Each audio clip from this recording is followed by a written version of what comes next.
आजम सवाती के मसाइब कम ना हो सके। इस्लामाबाद की अदालत में नए जज की तैनाती के बाद दरखास्त जमानत पर असर नौ समान।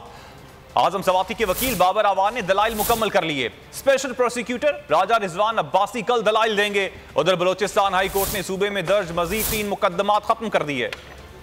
साथ ही तकलीफ दे बीमारी, फिर भी आजम सवाती के मसाइब का सिलसिला है जारी। इस्लामाबाद की अदालत में दरख्वास्त जमानत पर असर नौ जमानत। बलूचिस्तान हाई कोर्ट ने सूबे में दर्ज मजीद 3 मुकदमात खत्म कर दिए। PTI सेनेटर ने जमानत के लिए दरख्वास्त दायर की। स्पेशल जज सेंट्रल आसिफ महमूद ने समाअत मुकम्मल करके फैसला महफूज किया। फैसला सुनाए जाने से कबल ऐन वक्त पर जज को तब्दील कर दिया गया। समाअत के पहले रोज आजम सवाती के वकील बाबर अवान ने दलाइल मुकम्मल कर लिए। मौक़िफ़ इख्तियार किया, मुकदमे के मुद्दई मुतासरा फरीक नहीं। मुकदमा FIA की जानिब से दर्ज किया गया। तौहीन का मामला बनता ही नहीं। तौहीन के मामले में ज़्यादा से ज़्यादा 1000 रुपये जुर्माना बनता है। अदालत ने दरख्वास्त पर समाअत कल तक मुलतवी कर दी।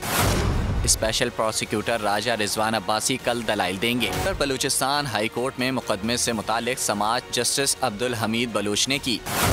अदालत ने महफूज फैसला सुनाते हुए आजम सवाती पर दर्ज तमाम मुकदमात खत्म कर दिए।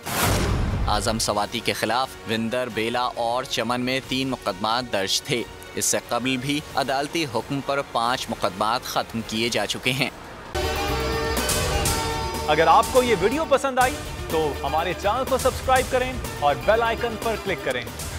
हकीकी आजादी की जंग में बोल भी कप्तान के हमकदम। इलेक्शन कराओ मुल्क बचाओ की लाइव ट्रांसमिशन, दिखाई लम्हा ब लम्हा सूरत हाल।